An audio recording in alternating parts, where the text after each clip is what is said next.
Hello dear student, आज हम कक्षा 10 और कक्षा 12 के महत्वपूर्ण टॉपिक ऑर्गेनिक केमिस्ट्री के कार्बनिक रसायन चालू करेंगे। ठीक है, तो इसमें हमारा पहला टॉपिक है कार्बनों के नामकरण। तो कार्बनों के नामकरण में हमें पढ़ने के लिए केवल जरूरी है 10 कार्बन।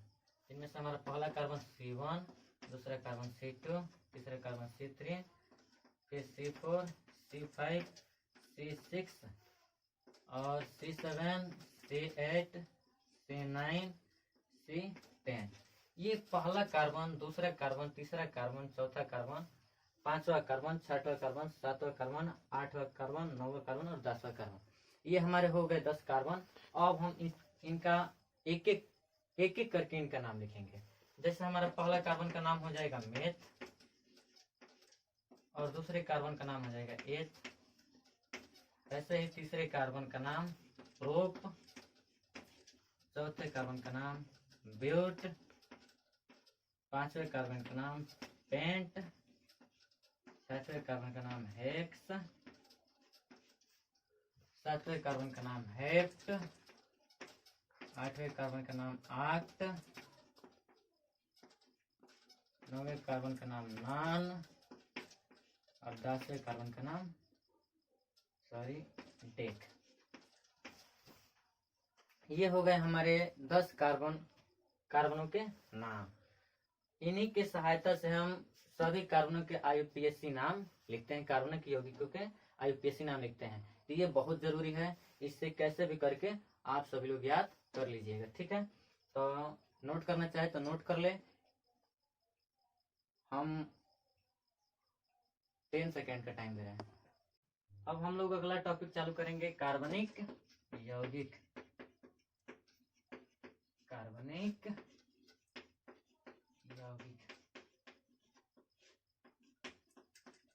इसमें कोई ज्यादा परेशानी की बात नहीं है। कार्बनिक यौगिक मतलब वैसा यौगिक जिसमें कम से कम कार्बन का एक परमाणु उपस्थित होना चाहिए। तो हम परिभाषा भी लिख दे रहे हैं, वैसा यौगिक जिसमें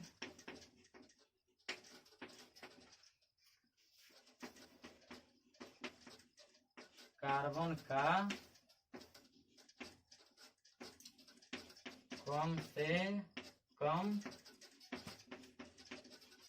एक परमाणु उपस्थित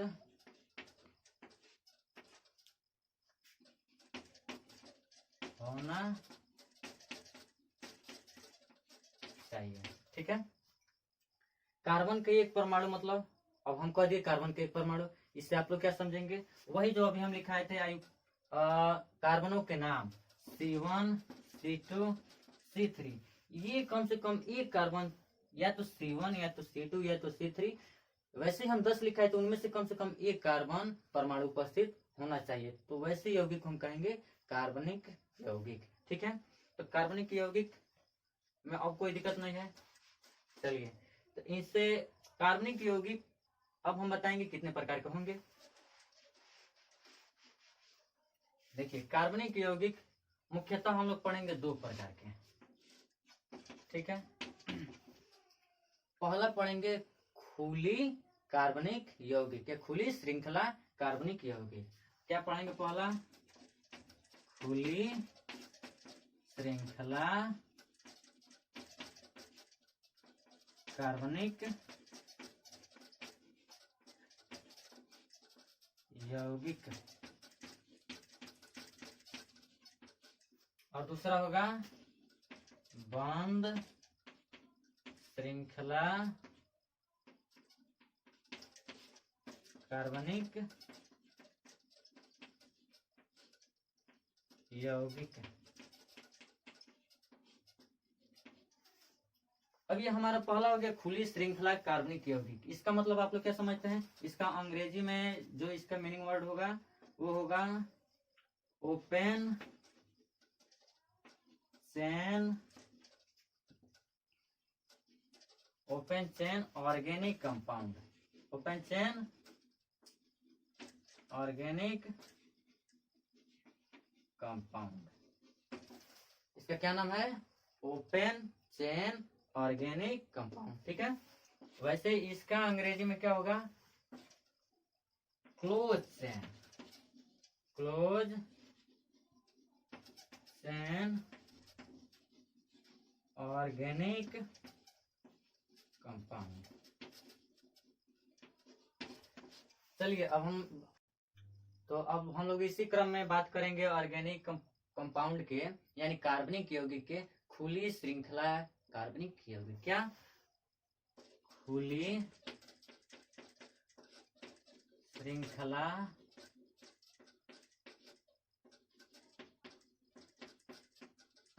कार्बनिक यौगिक।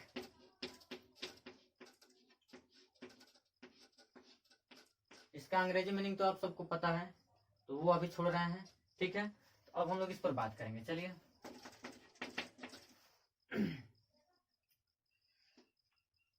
देखिए, जिन यौगिकों में या जिस यौगिक में कार्बन कार्बन परमाणुओं के बीच सिंगल बॉन्ड द्वारा श्रृंखलित होते हैं। श्रृंखलित का मतलब क्या समझते हैं आप लोग? ऐसे जैसे हम एक उदाहरण लिए C2H6। क्या उदाहरण है? C2H6। इसका नाम है एथेन, इसका नाम है एथेन। तो चलिए हम लोग इसको श्रृंखलित करके देखते हैं। श्रृंखलित का मतलब उसके साथ सभी भुजाएं क्या हो? खुले हुए हो। इसको हम लोग ऐसे लिख सकते हैं। इसी यौगिक को हम लोग ऐसे लिख सकते हैं, hydrogen hydrogen hydrogen hydrogen hydrogen और ये हाइड्रोजन। तो देखिए कितने कार्बन परमाणु है? एक, दो कार्बन परमाणु है, तो एक यह कार्बन परमाणु, एक यह कार्बन परमाणु। कितने कार्बन परमाणु हो गए? 2। और कितने हाइड्रोजन परमाणु है? 6। तो 1 2 3 4 5 6। तो हम इसी को ओपन करके ऐसे लिख दिए, यानी खोल कर लिख दिए, तो यह इसकी खुली श्रृंखला यौगिक हो गए। वैसे ही एक और उदाहरण लेते हैं हम खुली श्रृंखला यौगिक का। अब हम लोग ले लिए C3H8। इसको कैसे खुली श्रृंखला यौगिक के रूप में लिखेंगे? इसका नाम भी बता दे रहे हैं हम आपको। इसका नाम है प्रोपेन। किसका क्या नाम है? प्रोपेन। चलिए प्रोपेन को हम खुली श्रृंखला यौगिक के रूप में दर्शाते हैं। ये कैसे होगा जी? कितने कार्बन परमाणु है? 3। हम 3 कार्बन परमाणु को सिंगल बॉन्ड द्वारा लगा दे रहे हैं। और हाइड्रोजन कितने हैं? 8। तो ये हमारा 1 हाइड्रोजन, 2, ये 3, 4, 5, 6, 7, 8। अब आप सभी लोग देख रहे हैं कि हर कार्बन के पास कितने बॉन्ड हैं? 1 2 3 4, 1 2 3 4। इसमें भी देख लीजिए, इस उदाहरण में भी 1 2 3 4, 1 2 3 4, 1 2 3 4। तो सभी कार्बन के पास कितने सिंगल बॉन्ड है? 4। यानी इसकी वैलेंसी कितनी होगी? वैलेंसी मतलब संयोजकता कितनी होंगी? 4। कार्बन की संयोजकता कितनी होंगी? 4। और हाइड्रोजन की कितनी होती है? 1। इसलिए हम कार्बन के चारों तरफ केवल 4 बॉन्ड लगाए हैं, अधिक नहीं होगा। ठीक है, चलिए अब हम लोग बात करते हैं खुली श्रृंखला यौगिक के बाद बंद श्रृंखला यौगिक। ठीक है, बंद श्रृंखला कार्बनिक यौगिक। बंद श्रृंखला कार्बनिक यौगिक। बंद श्रृंखला यौगिक मेनली 2 प्रकार के होते हैं।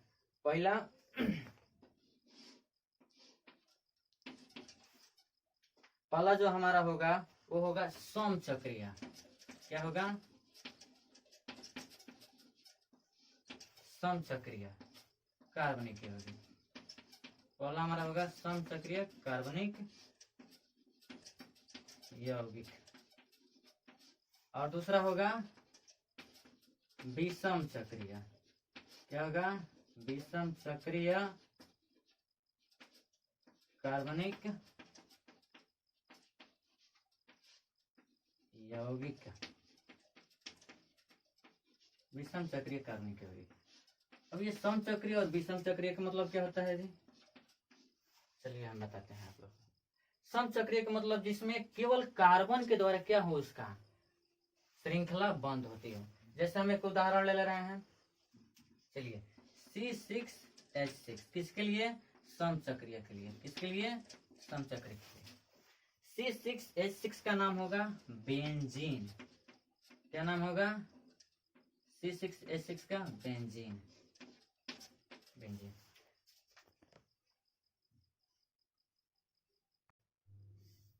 अब हम चालू करेंगे बंध श्रृंखला यौगिक।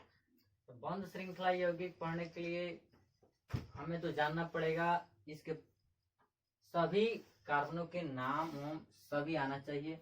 जैसे हम लिख दे रहे हैं एक उदाहरण के तौर पर C6 और H6, इसका नाम होता है बेंजीन।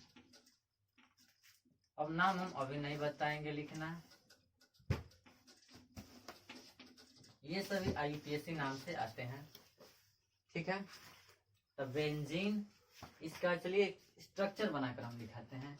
इसका स्ट्रक्चर कुछ ऐसे होगा।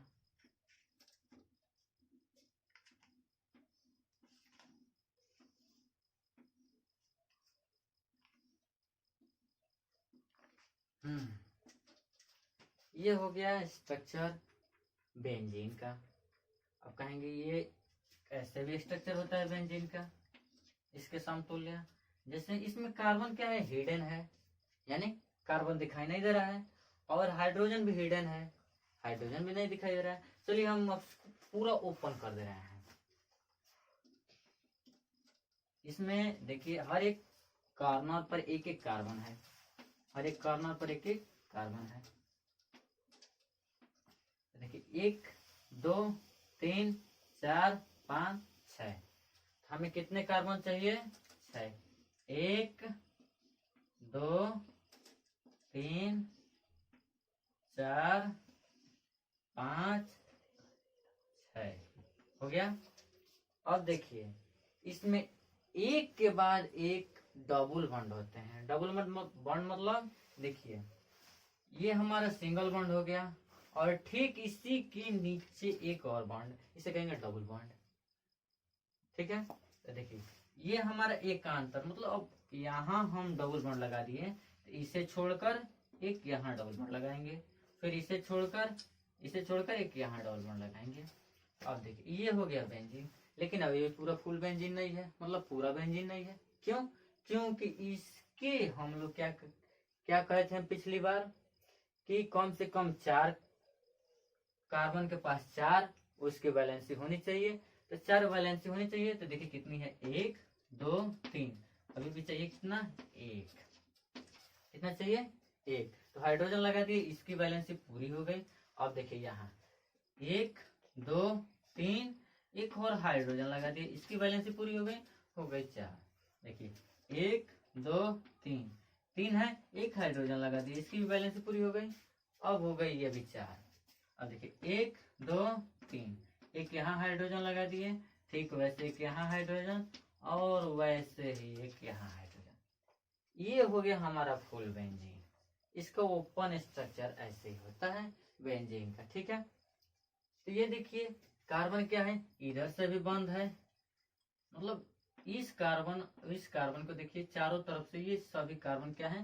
पैक्ड है, चारों तरफ से बंद है। इसलिए हम ऐसे यौगिक को क्या कहेंगे? Close chain compound, close chain कार्बनिक कंपाउंड। ठीक है, अब चलिए हम इसका प्रकार बताते हैं, कितने प्रकार के होते हैं यह।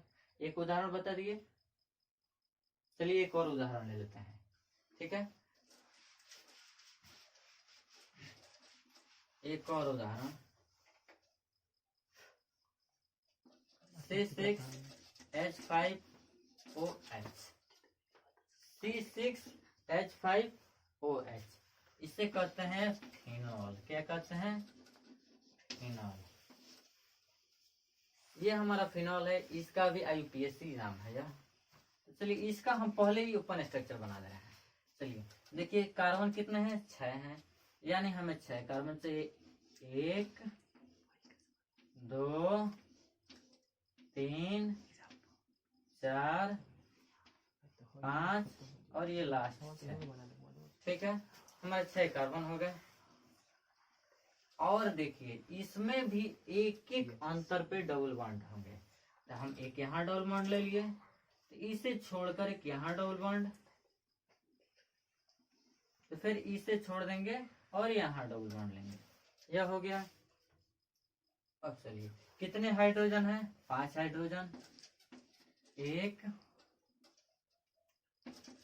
1 2 3 4 5, और कितना OH है, 1 OH है, तो 1 OH लगा दिए। ये हो गया फिनाल का ओपन स्ट्रक्चर। इसमें भी कार्बन के परमाणु क्या है, चारों की ओर से बंद है।